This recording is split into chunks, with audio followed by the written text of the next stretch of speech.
नमस्कार, ग्लोबल न्यूजमा स्वागत छ। म नारायण तिमलसना। नमस्कार, म प्रनिशा लक्ष्मी। सुरुमा हेडलाइन्स।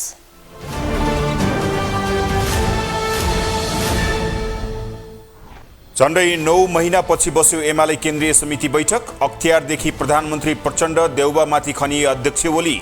नक्कली शरणार्थीबारे जेठ 4 गते थप खुलासा गर्ने दाबी। नक्कली भुटानी शरणार्थी प्रकरणमा उच्च तहका नेता जोडिएपछि बढ्यो अन्तर्राष्ट्रिय मुलुकको चासो। UNHCR कार्यालयको ध्यानाकर्षण, पूर्व मन्त्री रायमाझी अझै फरार। कृषि प्रधान देश भए पनि अहिलेसम्म कृषि ऐन नै नभएको मन्त्री भुसालको गुनासो। लगानी विस्तार गर्न सांसदहरूको सुझाव। यो वर्ष रासायनिक मल अभाव नहुने मन्त्रालयको दाबी। सर्वोच्चको आदेशपछि पाकिस्तानका पूर्व प्रधानमन्त्री इमरान खान अदालतमा उपस्थित। पक्राउको विरोधमा दिनभर तनाव। हिंसात्मक प्रदर्शनमा 8 जनाको मृत्यु। र 37 मा के डिभिजन लिगमा जावलाखेल युवा क्लब चर्च बोइजलाई पछि पार्दै शीर्ष स्थानमा उक्लियो। फ्रेन्च क्लब 4-1 ले पराजित।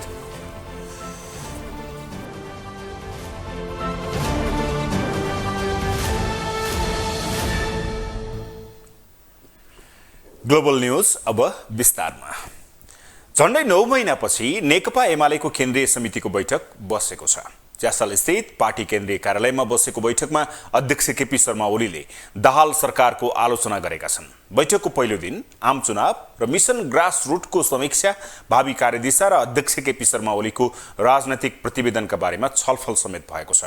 तर केन्द्रीय समिति बैठक भने नक्कली भुटानी शरणार्थी प्रकरणमा फरार रहेका सचिव टोप बहादुर रायमाझी बारे बढी चर्चा भएको छ। एक रिपोर्ट। बिहिबारबाट नेकपा एमालेको केन्द्रीय कमिटिको बैठक बस्यो। च्यासल स्थित पार्टी केन्द्रीय कार्यालयमा बसेको बैठकमा एमाले केन्द्रीय कमिटिका सदस्यहरू सहभागी छन्। विभिन्न 10 वटा कार्यसूचीमा छलफल गरी निर्णय गर्ने एजेन्डा रहेको बैठकमा अध्यक्ष केपी शर्मा ओलीको राजनीतिक प्रतिवेदन, केन्द्रीय निकायहरूको प्रतिवेदन, मिसन ग्रासरोड अभियानको प्रतिवेदन, प्रदेशहरूको कार्ययोजना, केन्द्रीय सदस्यहरूको कार्यविभाजन, पार्टी प्रवेशीहरूको व्यवस्थापन लगायतका विषय समावेश थिए। तर महिनौपछि बसेको केन्द्रीय कमिटिको बैठकमा भने एजेन्डामा समावेश भएका विषयवस्तुलाई पर राखेर अध्यक्ष केपी शर्मा ओली वर्तमान राजनीतिक टिप्पणीमा केन्द्रित भए। अध्यक्ष ओली नक्कली शरणार्थी प्रकरणमा फरार रहेका सचिव तथा सांसद टोप बहादुर रायमाझीको बचाउमा उत्रिए। रायमाझीको बचाउ गरेका ओलीले प्रधानमन्त्री पुष्पकमल दाहाललाई क्यान्टोनमेन्टको फाइल खोल्न चुनौती दिए। क्यान्टोनमेन्टका सवालमा त्यस्तो भएको छ, अरू विभिन्न सवालमा भएको छ। क्यान्टोनमेन्टमा नभएका मान्छेहरूको पैसा बुझिएको छ। राज्यको डेपुटी अनुचित ढङ्गले छलछाम गरेर खल्तीमा हाल्ने कुरो भनेको भ्रष्टाचारै हो, जोसुकैले गरेको होस् भ्रष्टाचार हो त्यो। र त्यो भ्रष्टाचारको बारेमा कोही पनि बोल्न तयार छैन। आश्चर्य मलाई त्यो लाग्छ, राज्यको डेपुटी रित्याएर अरबौं पैसा व्यक्ति वा संस्थाले उम्ल्याउन मिल्छ? तर यी कुराहरू भएका छन्, आज होइन, उहिलेदेखि भएको छ। अख्तियारले त्यतिकै होल्ड गरेर बसेको छ। म अख्तियारलाई भन्न चाहन्छु, राज्यको यत्रो अरबौंको हिनामिनाको छानबिन गर्नुहोस्, तपाईँहरू खुट्टा नकमाउनुहोस्, किन खुट्टा कमाएर लिरबिर गरेर बस्नुहोस्। गत मङ्सिरमा सम्पन्न आम चुनावमा एक्लिएको एमाले त्यसपछि पुस 10 मा सत्तामा पुग्न सफल भएको थियो। तर त्यसको 2 महिनामै प्रतिपक्षमा पुगेको एमाले त्यसयता पार्टी संगठन पुनर्जागरण सुरु गरेको थियो। तर केही दिन अघि एमाले सचिव टोप बहादुर रायमाझी नक्कली भुटानी प्रकरणमा फँसेपछि एमाले अध्यक्ष केपी शर्मा ओलीको ध्यान यतातिर बढी केन्द्रित भएको छ। उनले रायमाझी विरुद्ध पक्राउपुरी जारी भएपछि 2 पटक त प्रधानमन्त्री पुष्पकमल दाहालसँग भेटवार्ता गरेका छन्। अहिले ओलीले सरकारका हरेक निर्णयको आलोचना गरिरहेका छन्। बाँड्ने भनेको छ, घाइते बाङ्गलाई बाँड्ने भनेको छ, केलाई बाँड्ने भनेको छ, किस्तामा बाँड्ने भनेको छ। अब अहिले आएर फेरि 2 लाख बाँड्ने भनेर अहिलेको सरकार उद्धत भइरहेको छ। अर्थतन्त्र यस्तो चौपट अवस्थामा छ, कर्मचारीलाई तनखा खुवाउन नसक्ने अवस्था बनिरहेको छ, विकास निर्माणका कामहरू अवरुद्ध छन्। यस्तो बेलामा अब बहिर्गमित लडाकु ककसलाई भनेर फेरि 2 लाख बाँड्ने भन्ने एकलौटी निर्णय गरेर अगाडि बढ्न खोजिरहेको छ। र केही यो माओवादी पार्टी, माओवादी केन्द्रको जसले सरकारको नेतृत्व गरिरहेको छ, उहाँहरू सरकारबाट यो बलजफ्ती निर्णय गराउने र फेरि 1,50,000 त्यो कार्यकर्तालाई दिने, फेरि त्यो आफैले नै पहिले पनि त्यस्तो भएको छ। यसअघि झापामा बस्ने भनिएको एमाले केन्द्रीय कमिटिको बैठक विविध कारण देखाउँदै काठमाडौँमै बसेको हो। बैठक 3 दिनसम्म चल्नेछ। ग्लोबल टेलिभिजन एचडीका लागि क्यामेरामा सञ्जय खड्काका साथमा विनोद विक्रम भण्डारी, काठमाडौँ। नक्कली भुटानी शरणार्थी बनाएर अमेरिका लैजाने भन्दै नागरिकबाट करोडौंको घोटाला गर्ने प्रकरणमा मुछिएका नेकपा एमालेका सचिव तथा सांसद टोपबहादुर रायमाझी फरार भएका छन्। एक साता अघिदेखि प्रहरीले उनलाई खोजिरहेको छ। शरणार्थी प्रकरणमा मुछिएका अन्य हाई प्रोफाइल नेताहरू प्रहरी समक्ष आत्मसमर्पण गरिरहेका बेला टोपबहादुर रायमाझी भने अटेरी बनिरहेका छन्। नक्कली भुटानी शरणार्थी प्रकरणमा मुछिएका एमाले सचिव तथा सांसद टोपबहादुर रायमाझी पक्राउ पूर्जी जारी भएको 1 साता बितिसक्दा समेत प्रहरीको सम्पर्कमा आएका छैनन्। रायमाझीका नाममा पक्राउ पूर्जी जारी भएपछि उनी फरार भएका छन्। शरणार्थी प्रकरणमा प्रहरीको खोजीको सूचीमा रहेका उनी कहाँ र कुन दुलोमा लुकेका छन् भन्ने अत्तोपत्तो छैन। उनी कहाँ छन् भन्ने बारे अनेक थरी टीका टिप्पणी भइरहेका छन्। रायमाझीलाई पक्राउ गर्न लागि परेको प्रहरीले भने अहिलेसम्म कुनै सुइँको पाएको छैन। पक्राउ पूर्जी जारी भएपछि धेरैले उनलाई प्रहरी सामु आएर आत्मसमर्पण गर्ने अनुमान गरेका थिए। तर अटेरी टोपबहादुरले आत्मसमर्पण त परको कुरा हो, प्रहरी अनुसन्धानलाई प्रभावित बनाउन फरार भए। अटेरी टोपबहादुरलाई आफू बिरामी भएको बहाना बनाउँदै संघीय संसदलाई पत्र काट्नसम्म भ्याए। संसदलाई पत्र काट्न सक्ने टोपबहादुर प्रहरी अनुसन्धानलाई प्रभावित पार्न भागेर हिँडेका छन्। आरोपीलाई जबसम्म आरोप प्रमाणित हुँदैन तबसम्म ऊ दोषी रहँदैन। तर रायमाझी भने आरोप प्रमाणित नभएरै फरार हुनुले उनी दोषी रहेको कुरा स्पष्ट भएको एकीकृत समाजवादीका नेता विरोध खतिवडा बताउँछन्। फरार हुनुको अर्थ केही न केही उनको चाहिँ नि नियत खराब छ, केही न केही संलग्नता छ, केही न केही बेइमानी छ भन्ने कुरो प्रारम्भिक अनुमान गर्न सक्ने कुराहरू भयो। यो तत्काल चाहिँ ऊ लुक्नु भाग्नु अनि उसलाई लुकाउनलाई एमालेका अध्यक्षले चाहिँ नि सहयोग गर्नु, बाटामा आउँदा आउँदै हतगडी ल्याउने, दौड लखेटी हतगडी ल्याउने, काठमाडौँमा आउँछु भनेकै छ, बिचैमा समात्ने पाउँदैन समात्न भने उनलाई भाग्नलाई सहयोग गर्नको लागि वातावरण बनाएको रहेछ। त्यो अहिले आएर खुल्यो। नेपालको छविलाई बदनाम गर्ने, हाम्रो सन्ततिलाई बदनाम गर्ने कुरो हो। त्यस कारणले यसलाई यसमा संलग्नहरूलाई हाम्रो नेपालको कानुनले दिएको कडाभन्दा कडा सजाय हुनुपर्छ। करोडौं रकम घोटाला प्रकरणमा मुछिएपछि नेकपा एमाले रायमाझीलाई पार्टीबाट निलम्बन गरेको छ। एमाले प्रहरी अनुसन्धानमा सहयोग पुर्याउन पार्टीबाट निलम्बन गरेको दावी गरेको छ। तर रायमाझीले अध्यक्ष केपी शर्मा ओलीको दरिलो साथ पाएका छन्। एमाले अध्यक्ष केपी शर्मा ओलीले भने भुटानी शरणार्थी प्रकरणमा पार्टी सचिव टोपबहादुर रायमाझी विरुद्ध पक्राउ पूर्जी जारी हुँदा आश्चर्यचकित भएको बताएका छन्। सोझै समाउनेलाई छाड्ने तर टोपबहादुरलाई पक्राउ पूर्जी किन जारी गरिएको भनेर उनले प्रश्न समेत गरेका छन्। एकपल्ट बडा नगरा पिटियो टोपबहादुर रायमाझी र उहाँको छोरालाई वारेन्ट, पक्राउ पूर्जी आदि भनेर खुब नगरा पिटियो अनि धेरै मानिसहरू चम्की वक्तव्य दिन थाले। तर मैले त्यस बेला पनि शान्त भावका साथ भने कोही पनि दोषी हुँकिन हुँदैन, कोही निर्दोषलाई फसाउने चेष्टा गरिनु हुँदैन। निर्दोषलाई फसाउन खोजियो भने त्यसमा पनि हाम्रो समर्थन रहँदैन, हाम्रो विरोध हुन्छ। नक्कली भुटानी शरणार्थी प्रकरणमा करोडौं रकम घोटाला प्रकरणले नैतिक संकटमा परेका रायमाझी कसरी अगाडि बढ्लान् त्यो भने हेर्न बाँकी छ। सोही प्रकरणमा मुछिएका पूर्व गृहमन्त्री तथा नेपाली कांग्रेसका नेता बालकृष्ण खाँडलाई प्रहरीले पक्राउ गरिसकेको छ। चाहेको भए उनी समेत फरार हुन सक्थे। अन्य अभियुक्त पक्राउ परिसकेका छन्। तर रायमाझीले भने अनुसन्धानलाई सहयोगसम्म गरेका छैनन्। नेपाली नागरिकलाई नक्कली भुटानी शरणार्थी बनाएर मानव तस्करी जस्तै गरी अमेरिका पठाउने संगठित अपराधमाथिको प्रहरी अपरेसनले यति बेला ठूलै हलचल मचाएको छ। भुटानी शरणार्थी बनाएर अमेरिका लैजाने भन्दै बिचौलिया, पूर्व गृहमन्त्री, मन्त्रीदेखि नेताका सहयोगी र आफन्तसम्म मिलेर 875 नेपालीसँग 10 देखि 50 लाख रुपैयाँसम्म उठाएर करिब 1 अर्बको संगठित ठगी गरेको पाइएको छ। एक रिपोर्ट। नेपालमा बसोबास गरिरहेका केही भुटानी शरणार्थीलाई अमेरिका लगायतका तेस्रो देशमा पुनर्वास गरिए पनि अझै केही वास्तविक शरणार्थी नेपालमै अलपत्र छन्। तर छुटेका शरणार्थीको समस्या स्थायी रूपमा समाधान गर्न भन्दै तत्कालीन केपी शर्मा ओली नेतृत्वको सरकारले 2076 असार 29मा बनाएको कार्यदल र यसको प्रतिवेदनमा खेलेर नेपालीलाई शरणार्थीका रूपमा अमेरिका पठाउने नाममा करोडौंको ठगी भएको छ। केही बिचौलिया तत्कालीन गृहमन्त्री रामबहादुर थापाका सल्लाहकार सहितका 12 जनालाई पक्राउ गरेर अनुसन्धान गरिरहेको प्रहरीले 9 जना फरार आरोपितको खोजी गरिरहेको छ। पूर्व गृह सचिव, गृहका कर्मचारी, गृहमन्त्री र नेताहरूकै साँठगाँठमा अर्बौंको ठगी गरेको घटनामा पूर्व गृहमन्त्री बालकृष्ण खाँड पक्राउ पर्दा पूर्व मन्त्री टोबहादुर रायमाझी फरार छन्। एकजना पूर्व गृह सचिव पक्राउ परेका छन्। प्रहरी अधिकतम पीडक पक्राउ गरेर पीडितलाई न्याय दिने योजना सहित अघि बढिरहेको छ। हाम्रो काम चाहिँ मुद्दा अदालत बुझाउने टाइम पुगुन्जेलसम्म खोजिरहन्छौँ। त्यसपछि अदालतको आदेश जे हुन्छ त्यसपछि फेरि पनि खोजिरहन्छौँ। त्यसमा संलग्न हरेकलाई, त्यो मात्र एउटा 1-2वटाको व्यक्तिको विशेषको कुरो हुँदैन। त्यो त थुप्रै हुनसक्छ नि। भोलि अझै बढ्ने सम्भावना पनि हुनसक्छ। पीडकहरू त बढ्न पनि सम्भावना छ। अनुसन्धान गर्दै जाँदा त्यो फेरि अरू थप पनि हुनसक्ने हुन्छ। त्यसैले त्यसमा चाहिँ त्यो हाम्रो चाहिँ अनुसन्धान त्यसरी चाहिँ अगाडि बढ्छ।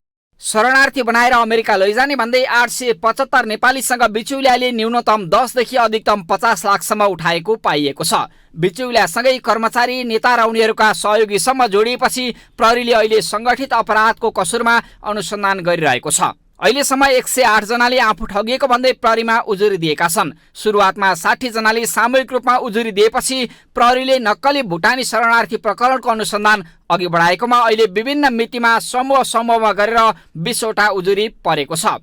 अहिलेसम्म परेका उजुरीमा मात्रै 23 करोड 25 लाख हाराहारी ठगी भएको माग दाबी गरिएको छ।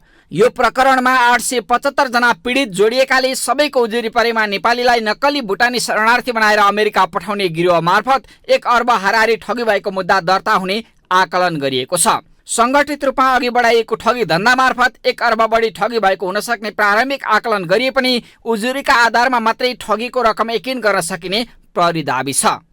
यो ठगी र संगठित अपराधमै अगाडि बढी नै सकेको हुनाले अब त्यही लाइनमै जान्छ र यसमा पीडित को र पीडकहरू अझै को हुन सक्छन् त्यो चाहिँ पछि अनुसन्धानले नै देखाउला। अब 20 जनाको जाहेरी आएको छ। 20 जनाको जाहेरी भित्र चाहिँ अन्य पीडितहरूको पनि कुराहरू खुलेको छ र यसरी हेर्दाखेरि अहिलेसम्म 100+ को सङ्ख्यामा पीडितहरू भएको देखिन्छ। अब अहिलेसम्म हाम्रो अनुसन्धानबाट देखिएको 23 करोड 25 लाख जति ठगी भएको देखिएको छ। अब यो चाहिँ पीडितहरू बढ्दै गएको अवस्थामा यो रकम अझ बढ्न सक्ने पनि देखिन्छ। यो चाहिँ सबैमा समानान्तर छैन। कसैबाट चाहिँ कति रकम, कसैबाट कति रकम, किनभने रकम चाहिँ तलमाथि भएको हुनाले को व्यक्तिबाट कति भनेर चाहिँ भनिहाल्ने अवस्था छैन। नक्कली भुटानी शरणार्थी प्रकरणमा अझै करिब 20 दिन अनुसन्धान गर्न पाउने भएकाले काठमाडौँ बाहिर रहेका धेरैले यो बीचमा उजुरी गर्ने प्रहरीको आकलन छ। भुटानी शरणार्थीको परिचय पत्र बनाइदिने भनेर सुरुमा 2 लाख लिइयो। बिचौलियाले भनेअनुसार नै कार्यदल बनेपछि प्रभावमा पारेर प्रति व्यक्ति 10 लाखका दरले पैसा उठाइयो। यसपछि कहिले छुट दर्ताका नाममा त कहिले फोटो खिच्ने र कहिले मेडिकल गर्ने भन्दै किस्तामा थप रकम उठाइएको पीडितहरूले बताउने गरेका छन्। अनुसन्धानकै क्रममा रहेको यो मुद्दाले न्यायिक किनारा कसरी पाउँछ, चासोका साथ आम नागरिकले प्रतीक्षा गरिरहेका छन्। नक्कली भुटानी शरणार्थी प्रकरणमा अन्तर्राष्ट्रिय समुदायको समेत चासो बढेको छ। यो प्रकरणमा संलग्न गिरोह एकपछि अर्को सार्वजनिक भएको विषयले अन्तर्राष्ट्रिय मिडियामा चर्चा पाइरहेको छ। साथै संयुक्त राष्ट्र संघले समेत अनुसन्धानमा नेपाल सरकारले गरिरहेको कामको स्वागत गर्दै यो प्रकरणमा गहिरो चासो देखाएको छ। नक्कली भुटानी शरणार्थी बनाएर अमेरिका लैजाने भन्दै नेपाली नागरिकबाट रकम असुल्ने गिरोह एकपछि अर्को सार्वजनिक भएको विषयले अन्तर्राष्ट्रिय समुदायको चासो बढेको छ। अन्तर्राष्ट्रिय सञ्चार माध्यमहरूले यो प्रकरणमा बाहिर आएका तथ्यहरूलाई प्राथमिकताका साथ उठान गरेका छन्। संयुक्त राष्ट्र संघीय उच्चायुक्तको नेपालस्थित कार्यालय UNHCRले नक्कली भुटानी शरणार्थी प्रकरणमा आफ्नो गहिरो चासो रहेको बताएको छ। UNHCR कार्यालयले नक्कली भुटानी शरणार्थी प्रकरणको अनुसन्धानमा नेपाल सरकारले गरिरहेको कामको स्वागत गरेको छ। यो प्रकरणमा नेपाली कांग्रेसका नेता तथा पूर्व गृहमन्त्री बालकृष्ण खान पक्राउ परेका छन्। नेकपा एमालेका नेता तथा प्रतिनिधि सभा सदस्य टोप बहादुर रायमाझी सम्पर्कविहीन छन्। प्रहरीले यो प्रकरणमा मुछिएका हालसम्म 12 जनालाई पक्राउ गरिसकेको छ। यो प्रकरणमा अन्य हाई प्रोफाइलहरू पनि तानिन सक्ने प्रहरीले बताएको छ। यो बीचमा अन्य केही हाई प्रोफाइलहरूलाई बचाउन अनुसन्धान प्रभावित बनाउने खेल सुरु भएको आरोप लागेको छ। तर स्वयं प्रधानमन्त्री पुष्पकमल दाहाल प्रचण्ड र उपप्रधान तथा गृहमन्त्री नारायण काजी श्रेष्ठले नेपाली नागरिकलाई नक्कली भुटानी शरणार्थी बनाएर अमेरिका पठाउने गिरोहका जुनसुकै हाई प्रोफाइलहरूले उन्मुक्ति नपाउने बताएका छन्।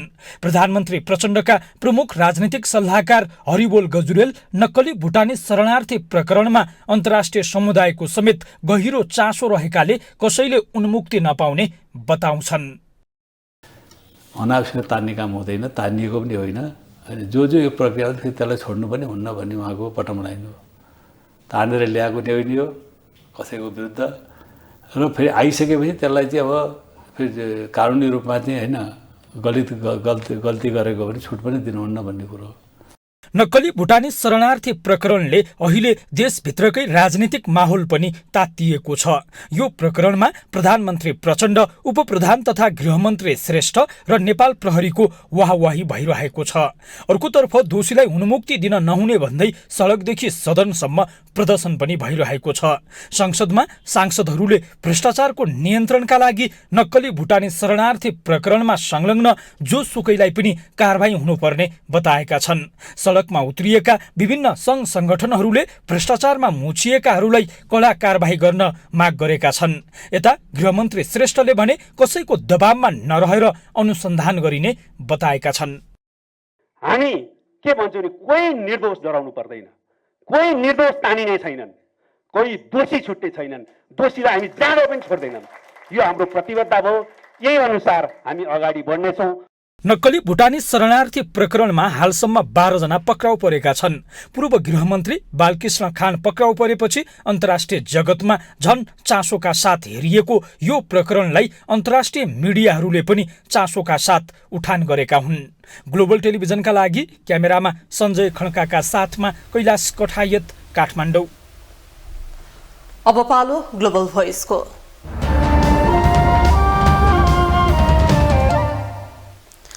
पछिल्लो समय नेपाल भ्रष्टाचार जन्य अपराधले थिलो भएको छ। सरकार, न्याय क्षेत्रदेखि नीति निर्माण तहसम्म यसले गाँजेको छ। दिनहुँ जसो भ्रष्टाचारमा नयाँ घटना नयाँ स्वरूपमा सार्वजनिक भइरहेका छन्। यसै सन्दर्भमा आजको ग्लोबल भोइसमा हामीले सर्वसाधारणलाई सोधेका छौँ, भ्रष्टाचारीलाई कारबाही गर्न ठुला दलको कस्तो भूमिका हुनुपर्छ? जो भ्रष्टाचारमा यस्तो हुनु पर्यो कि यिनीहरूले चाहिँ यस्तो कडाभन्दा कडा कारबाही हुनु पर्यो। अनि जस्तो तपाईँको अब सोझा साझा जो सत्यता चाहिँ लुकाउनु भएन। ठुला दलका जुन अहिले त अब ठुल्ठुला देखा पर्न आएको छ नि त, कडाभन्दा कडा चाहिँ रूपमा भ्रष्टाचारको विषयमा यो चाहिँ ल्याएर कठाकरण ल्याएर हालेर उनीहरूलाई कडाभन्दा कडा कारबाही चाहिँ गर्नुपर्छ भन्ने माग चाहिँ हो। सर लुकाउने नि त भागीदार हुनु पर्यो नि त, त्यसो भयो नि त उसले नि त मुछिएको उसलाई पनि त तान्नु पर्यो नि होइन र।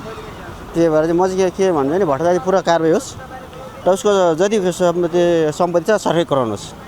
दुखी गरिब हेर्नु खाना पाराले मन्दी लाग्छ, यिनीहरूले गर्दा भयो नि भ्रष्टाचार नगरेर मन्दी लाग्ने थियो नि त। हामी व्यवसाय गर्ने मान्छे अहिले ग्राहक नभएर एक कप चिया बेच्नलाई पनि पुरै दिनभर सुतेर बस्नुपर्छ। मलाई लाग्दैन कि यिनीहरूले कारबाही गर्छ र यसलाई चाहिँ बाहिर ल्याएर चाहिँ पुरै सजाय दिन्छ अपराधीहरूलाई। किनकि अब हाम्रो एक्सपिरियन्स छ, कति काण्ड भयो नि त अहिलेसम्म, हजारौँ काण्ड छ। त्यो गुपचुपमै सबै नै कसैले केही गराएको छैन। अब अहिले आएर अब थोरै तिनीहरू हामी देखाइरहेको छ। अब के कारणले हो अब देखाइरहेको छ। अब गर्नु भ्रष्टाचारीहरूलाई चाहिँ तह लाउनै पर्ने हो। यसरी देशको बेइज्जत सबभन्दा ठुलो त अहिले त यो भुटानी शरणार्थी हो त देशको बेइज्जत हो। यिनीहरू तपाईँको यहाँ नेपालमा धेरै नै सेटिङ हुन्छ होइन, सेटिङ हुन्छ। अब यहाँ त नेपालमा हाम्रो के भनेको छ भने तपाईँको ठुलालाई चाहिँ सानालाई ऐन भन्छ नि त, तर त्यस्तो गर्न दिनु हुँदैन। यहाँ अलिकति न्युट्रल भएर निष्पक्ष भएर निर्णय गरेर कसैको डर धम्की नलाएर होइन त्यो ड्युटी निभायो भने चाहिँ अब त पारदर्शी रूपमा पारदर्शी रूपमा यो काम गर्यो भने यिनीहरूलाई कारबाही हुनसक्छ।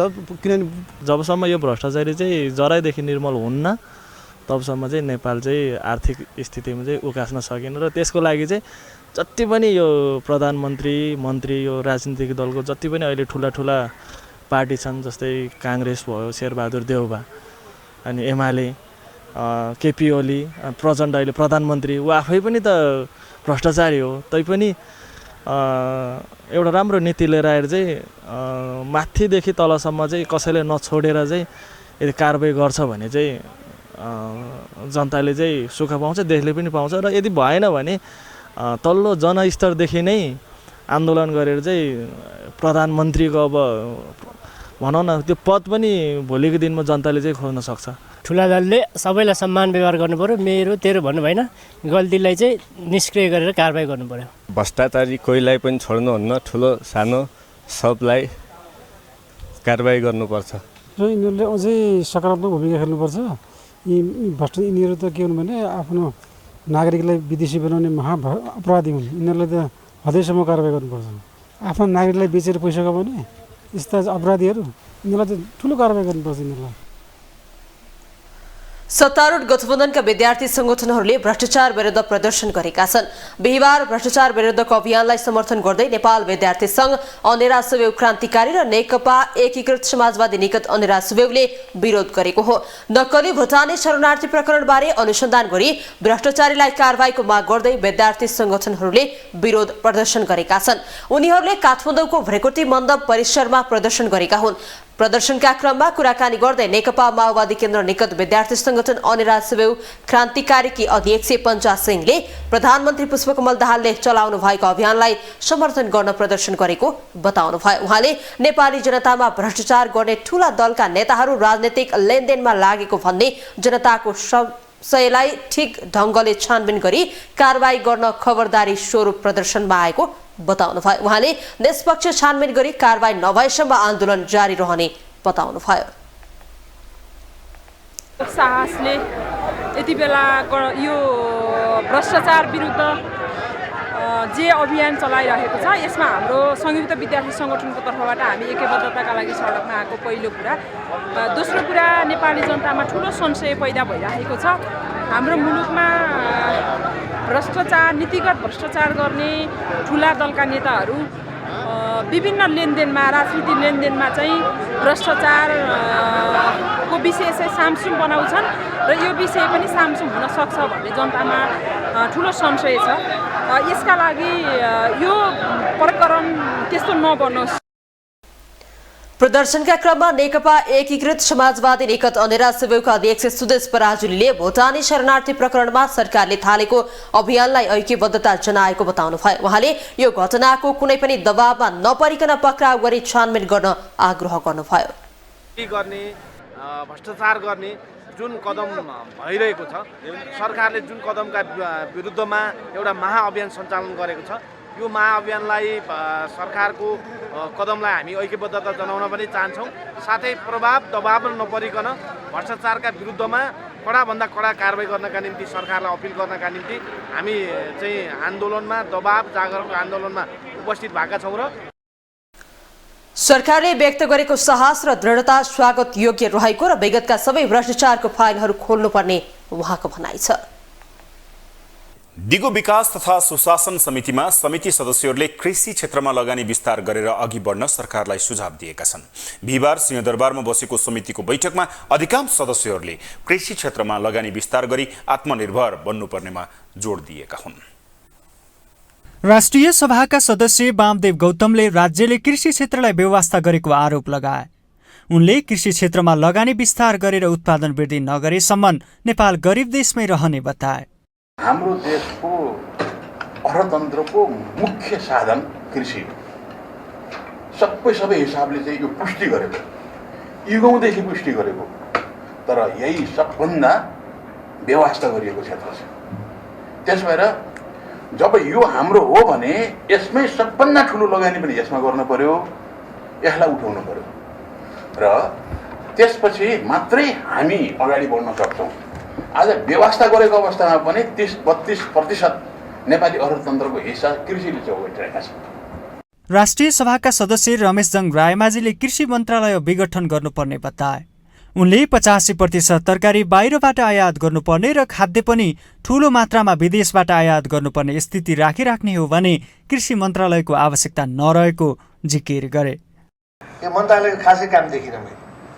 किन देखिनँ भने तरकारी पनि हामी 85% बाहिरबाट ल्याउने, खाद्य पनि खाद्यान्न पनि बाहिरबाट ल्याउने भने मन्त्रालय के काम छ? जेको लागि हामीलाई यो मन्त्रालय चाहिने हो त्यो चिज नै उपलब्ध हुँदैन भने यो के को लागि यो मन्त्रालय बनाइराख्ने? सदस्य नन्दा चपागाईले आगामी वर्षको बजेटमा सरकारले कृषि क्षेत्रमा सबैभन्दा बढी लगानी गर्न आवश्यक रहेको बताएकै छन्। उनले कृषि अनुदानलाई प्रभावकारी बनाउनु पर्ने, कृषकका उत्पादनहरूलाई बजारीकरण गर्नुपर्ने र उत्पादनमा राख्ने चिस्यान केन्द्रहरू स्थापना गर्नुपर्नेमा जोड दिइन्। कृषि उद्योगहरूलाई यो लगानी गरेर यो ब्याजमा अनुदान दिने कुरा मापदण्ड नबनेको हुनाले गत वर्ष त्यत्तिकै भयो। यो अर्थ मन्त्रालयले पनि स्वीकृति दिएको, राष्ट्र ब्याङ्कले पनि स्वीकृति दिएको, तर कृषि उद्योगहरूलाई ब्याजमा अनुदान दिने कुरा नीति तथा कार्यक्रममा छ। त्यो मापदण्ड भनेको त 1 वर्ष बनाएपछि फेरि अर्को वर्षले त अर्को मापदण्ड बनाउनु पर्ने। त्यो मापदण्ड कृषि मन्त्रालयले मात्रै नबनाएको कारणले राष्ट्र ब्याङ्क र अर्थ मन्त्रालय पोजिटिभ हुँदाहुँदै पनि यो हुन सकेन भन्ने भनाइ छ। यो सत्य तथ्य के हो? यो कृषि तथा पशुपक्षी विकास मन्त्रालयका सचिव डाक्टर गोविन्द प्रसाद शर्माले यस वर्ष रासायनिक मलको अभाव नहुने बताए। उनले कृषकको लागि आवश्यक मल खरिदको लागि मन्त्रालयले खरिद सम्झौता गरिसकेको जानकारी दिए। रासायनिक मल खरिदको लागि अर्को वर्षमा दायित्व सिर्जना हुने गरी मन्त्रालयको 2 अर्ब 40 करोड र अर्थ मन्त्रालयको 2 अर्ब 60 करोड गरी 5 अर्ब 70 करोड मल खरिद गर्न लागिएको छ। यो वर्ष अहिलेसम्मकै धेरै 4,72,000 मेट्रिक टन रासायनिक मल खरिदको टेन्डर निकालिएको छ। अब खरिद सम्झौता हुन 55,000 मेट्रिक टन बाँकी छ। हालसम्म आयात भएको रासायनिक मल 2,77,500 मेट्रिक टन मौजुद छ। आयात हुने प्रक्रियामा 1,46,000 मेट्रिक टन रहेको भन्दै यो 7 वर्षको तुलनामा अधिकतम रहेको बताइएको छ।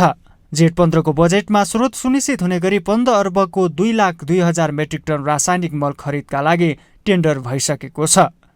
सरकारसँग अहिलेको रासायनिक मलको मौजुदा कृषि सामग्री कम्पनीसँग 43,677 र साल ट्रेन्डिङसँग 16,582 मेट्रिक टन रहेको छ।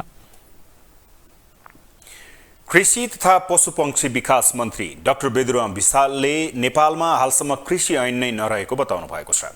बिहिबार सिंहदरबारमा बसेको दिगो विकास तथा सुशासन समितिको बैठकमा बोल्दै उहाँले यस्तो बताउनु भएको हो। उहाँले नेपाल कृषि प्रधान देश हो भन्ने गरे पनि हालसम्म कृषि ऐन नै नहुनु दुःखद भएको बताउनु भयो। उहाँले अहिले मन्त्रालयले कृषि ऐन बनाउनका लागि मस्यौदा तयार पारिरहेको उल्लेख गर्नुभयो। उहाँले कृषि ऐन बनाउन सके मात्रै पनि कृषि उपज कतिपय समस्या समाधान हुने विश्वास व्यक्त गर्नुभएको छ। मूल कृषि ऐन नै रहन्छ, कृषि ऐन नै छैन भन्न त हामीले कृषि प्रधान देश भन्छौँ, कृषि तन्त्र हाम्रो अर्थतन्त्रको मेरुदण्ड हो भने सबै भन्छौँ नि। अहिले पनि हामी छलफल गरिरहेको छौँ नि। र हामी ऐन बनाउने ठाउँमा छौँ त हामी होइन, हामीसँग कृषि ऐन नै छैन। त्यो बनाउनुपर्छ छिटोभन्दा छिटो। अब मन्त्रालयबाट अगाडि बढाउँ भनेर हामी चाहिँ छलफल गरिरहेका छौँ। अगाडि बढ्दैछ, अहिले मस्यौदाको क्रममा छ। त्यसलाई ल्याउन सक्यौँ भने पनि कतिपय कुराहरू चाहिँ नि स्पष्ट हुन सक्छ, त्यसमा जान सकिन्छ।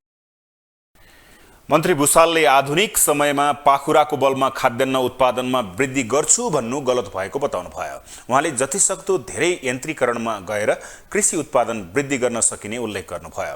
उहाँले पछिल्लो समय जनशक्तिको अभाव देखिएको बताउनु भयो। उहाँले जनशक्तिको अभावका कारण अहिले आधाभन्दा बढी खेतीयोग्य जमिन बाँझो रहेको बताउनु भयो। उहाँले तराईका 50% भन्दा बढी खेतीयोग्य जमिन सिँचाइको सुविधा नहुँदा बाँझो रहेको बताउनु भयो। दोस्रो जनआन्दोलनका जिउँदा शहीद भनेर चिनिने काभ्रेका मुकेश कायस्थको बुधबार उपचारको क्रममा निधन भएको छ। उनको निधनप्रति प्रधानमन्त्री पुष्पकमल दाहालले दुःख व्यक्त गर्नुभएको छ। दोस्रो जनआन्दोलनमा कायस्थलाई सुरक्षाकर्मीले हानेको गोली लागेको थियो। 17 वर्षसम्म ओछ्यानमै रहेका कायस्थको शवलाई बनेपा बजार परिक्रमा गराएर काभ्रेको उग्र तीर्थमा अन्त्येष्टि गरिएको छ।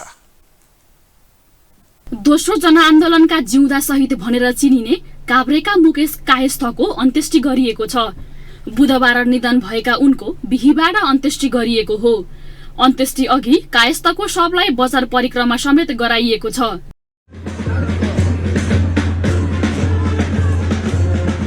बनेपा नगरपालिका वडा नम्बर 8 स्थायी घर भएका मुकेशको 2048 साल भदौ 9 गते जन्म भएको थियो। दोस्रो जनआन्दोलनमा कायस्थलाई सुरक्षाकर्मीले हानेको गोली लागेको थियो। 14 वर्षकै उमेरमा गोली लागेका उनलाई 11 महिना काठमाडौँको वीर अस्पतालमा उपचार गरेर घर लगिएको थियो। घर लगिएपछि पनि उनी ओछ्यानको ओछ्यानमा नै रहे। सरकारले मुकेशको उपचार खर्च 15,000 मासिक भत्ता, एक सुसारेका लागि 6,200 रुपैयाँ भत्ता र एकजना नर्स नियमित उपलब्ध गराउँदै आएको थियो। विगत 17 वर्षदेखि ओछ्यानमा परेका कायस्थको स्वास्थ्य स्थिति बिग्रिएपछि लामो समयदेखि बनेपा स्थित शिर मेमोरियल अस्पतालमा उपचार भइरहेको थियो।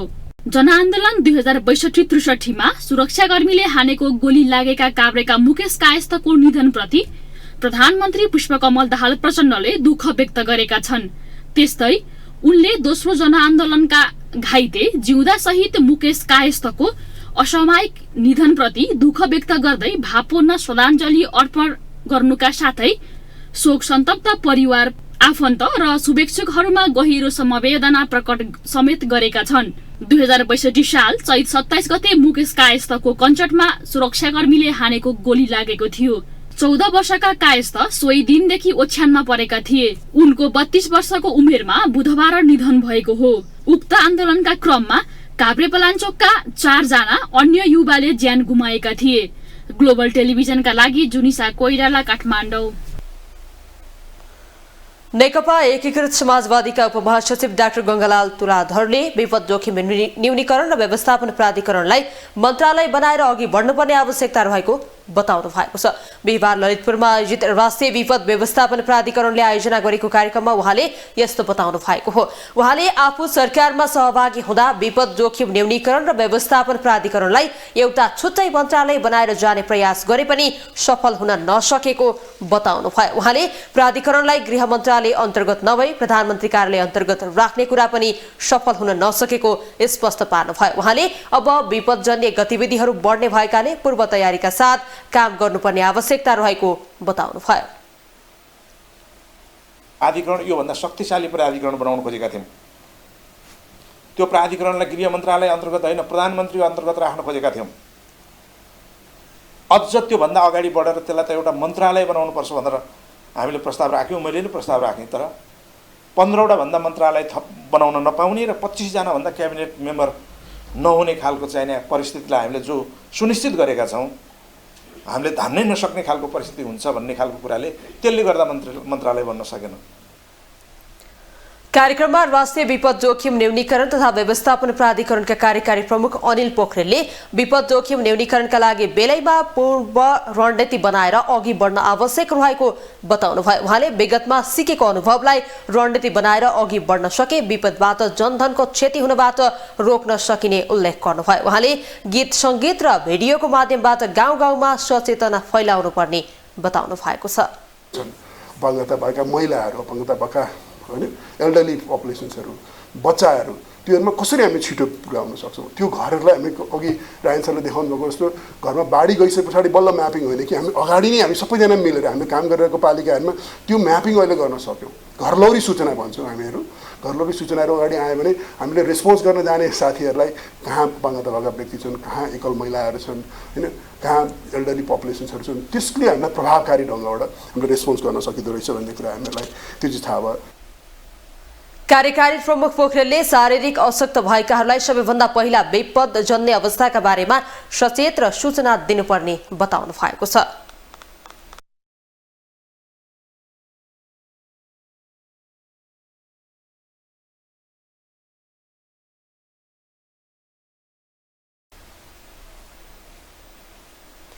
ग्लोबल टेलिभिजनका महाप्रबन्धक सुनिल चन्द्र कोइरालालाई मातृशोक परेको छ। कोइरालाकी आमा कमला देवी कोइरालाको 92 वर्षको उमेरमा बुधबार निधन भएको छ।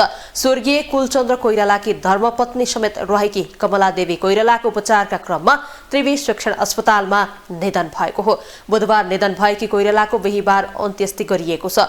कमला देवीका कोखबाट 5 छोरा र 7 छोरी जन्मिएका छन् भने 25 जना नाति नातिना रहेका छन्। 9 वर्षको उमेरमा विवाह गरेकी कमला देवीले फुपूको माध्यमबाट स्वर्गीय कुलचन्द्र कोइरालासँग विवाह गरेकी थिइन्। विक्रम सम्वत 1997 साल फागुनमा पोर्ख्यौली घर सिन्धुलीमा विवाह भएको थियो। कमला देवीले 17 वर्षको उमेरमा पहिलो सन्तानका रूपमा छोरीलाई जन्म दिएकी थिइन्। राणाकालीन समय भएकोले कमला देवीका श्रीमान कुलचन्द्र कोइराला चरीकोट हुँदै काठमाडौँसम्म आइपुगेको र पछि यतै बसोबास गरेको इतिहास छ। 30 वर्षको पति वियोग बिताएकी कमला देवीको परिवार राजनीतिक, सांस्कृतिक र साहित्यिक पृष्ठभूमिको रहेको छ। अब इकोनोमिक न्यूज।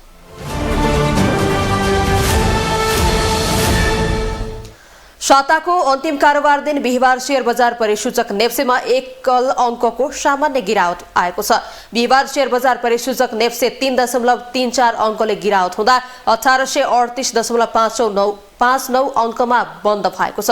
ब्याङ्किङ, जीवन बीमा र म्युचुअल फन्ड उपसूचक बाहेक सबै उपसूचकमा गिरावट हुँदा नेप्से पनि घटेको हो। वित्त कम्पनी उपसूचक सर्वाधिक 0.67%ले वृद्धि हुँदा व्यापार उपसूचक 0.59% र विकास बैंक उपसूचक 0.49%ले गिरावट भएको छ। यता ब्याङ्किङ उपसूचक 0.05% र जीवन बीमा उपसूचक 0.02%ले वृद्धि हुँदा म्युचुअल फन्ड उपसूचक पनि 0.43%ले वृद्धि भएको छ।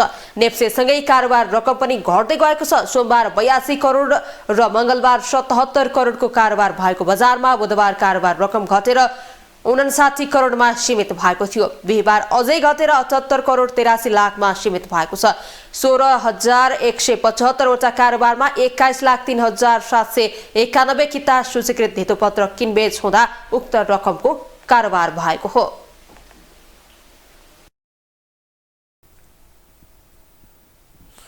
अब इन्टरनेशनल न्यूज।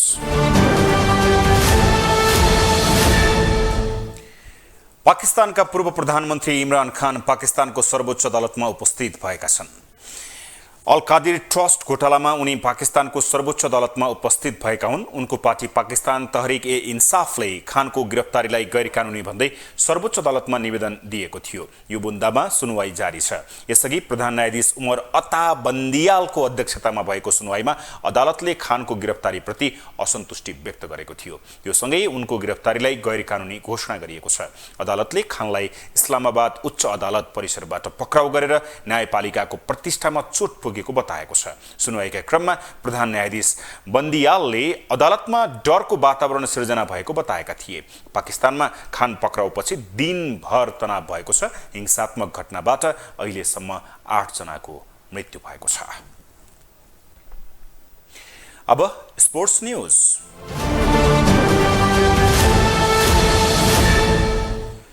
जावलाखेल युवा क्लब शहीद स्मारक डिभिजन लिगको शीर्ष स्थानमा उक्लिएको छ। च्यासल मैदानमा फ्रेन्च क्लबलाई 4-1 गोलले हराउँदै जावलाखेल शीर्ष स्थानमा फर्किएको हो। जावलाखेलको जितमा एनकोटो मासो आवीले 2 तथा राहुल र फोडे फोफानाले 1-1 गोल गरेका थिए। फ्रेन्चका लागि श्याम बाबु क्याप्छाकीले 1 गोल फर्काए। जावलाखेलको 17 खेलमा 30 अङ्क छ। चर्च बॉयज समान 30 अङ्कमा भए पनि हेड टु हेड नतिजामा पछि छ। जावलाखेलले चर्च बॉयजलाई 1-0 ले हराएको थियो। फ्रेन्च 17 खेलमा 19 अङ्कका साथ 11औं स्थानमा छ। 20औं मिनेटमा जावलाखेलले अग्रता लियो। अब्दुल अजिज निशानेको कर्नरमा भारतीय डिफेन्डर राहुलले हेडर मार्फत गोल गरेका थिए। त्यसको 6 मिनेटपछि नै अब्दुल अजिजले अर्को असिस्ट प्रदान गरे। उनको फ्री किकलाई एनकोटो मासो आवीले गोलको दिशा दिएका थिए। 57औं मिनेटमा फ्रेन्चका असिम भुसालको फ्री किक पोस्टभन्दा थोरै माथिबाट बाहिरियो। 64औं मिनेटमा मासो आवीको पेनाल्टीमा जावलाखेलले 3-0 को अग्रता लियो। पेनाल्टी क्षेत्रभित्र एन्जल महर्जनले ह्यान्ड गरेपछि रेफ्री उमेश वदारीले पेनाल्टी दिएका थिए। 75औं मिनेटमा मासा आवीका ह्याट्रिक सामु गोलरक्षक राजा बाबु थापा बाधक बने। उनले पेनाल्टी क्षेत्रभित्रबाट गरेको शक्तिशाली प्रहार राजा बाबुले मुस्किल बचाए। 80औं मिनेटमा श्याम बाबु क्याप्छाकीले फ्रेन्चका लागि गोल फर्काए। इन्जुरी समयमा फोडे फोफानाले गोल गर्दै जावलाखेलको जित पक्का गरेका थिए। उनले मासा आवीको पासमा सुन्दर बली मार्फत गोल गरेका थिए। आगामी महिना जिम्बाब्वेमा आयोजना हुने एक दिवसीय विश्वकप छनौटको तयारीमा रहेको नेपाली टोली जेठको दोस्रो साता तयारी तथा केही अभ्यास खेलका लागि दक्षिण अफ्रिका जाने भएको छ। नेपाली टोली दक्षिण अफ्रिका जाने तय भइसकेको र त्यहाँका विभिन्न टोलीहरूसँग अभ्यास खेलको कुरा भइरहेको नेपाल क्रिकेट संघ क्यानले जनाएको छ। नेपालमा वर्षातको समय पनि सुरु हुन लागेकोले अभ्यासका लागि सहज वातावरण नदेखेर क्यानले खेलाडीहरूलाई विदेश पठाउने तयारी गरेको हो। विश्वकप छनौट आगामी 18 जुनदेखि 9 जुलाईसम्म आयोजना हुनेछ। ग्लोबल न्यूजको अन्तिम हेडलाइन्स पुनः एकपटक।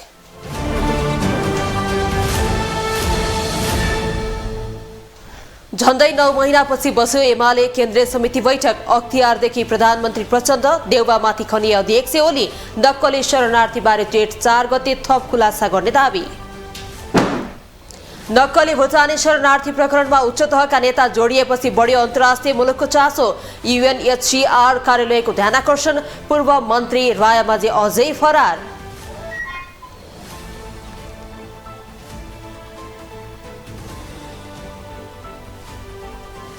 कृषि प्रधान देश भए पनि अहिलेसम्म कृषि ऐन नै नभएको मन्त्री भुसालको गुनासो। लगानी विस्तार गर्न सांसदहरूको सुझाव। यो वर्ष रासायनिक मल अभाव नहुने मन्त्रालयको दावी।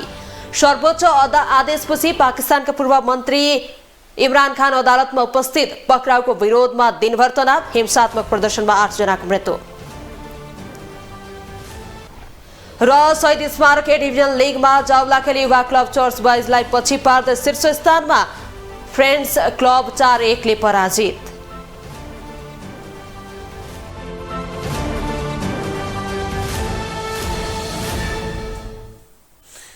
हौस् त ग्लोबल न्यूज अहिलेलाई यति नै। ग्लोबल टेलिभिजन तपाईँ फेसबुक तथा युट्युबमा पनि प्रत्यक्ष हेर्न सक्नुहुनेछ। ग्लोबल टेलिभिजन हेर्दै गर्नुहोला।